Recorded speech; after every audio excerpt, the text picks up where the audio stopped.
Siraulo Podcast. Nag-share kami ng mga kagaguhan dito sa podcast na ito. Oo. So, sisimulan na natin. Itong inasot sa mata.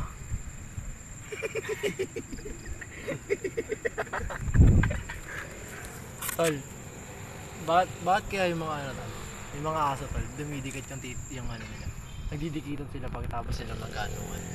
No? Ano sa tingin mo ba? Tol, sa tingin ko tol kasi malapot yung tamod tol.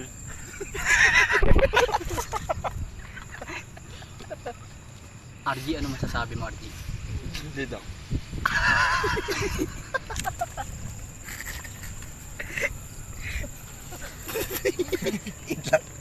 Tol, may tanong ako tol.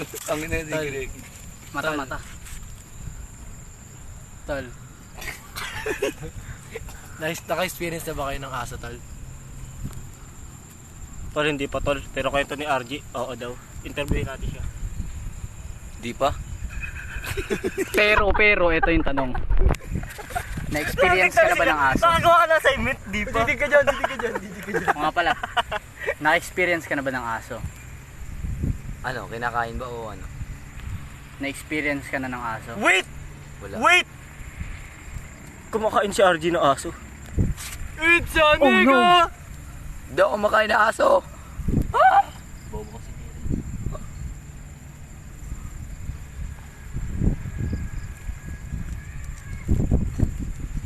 Hindi ako kumakain na aso.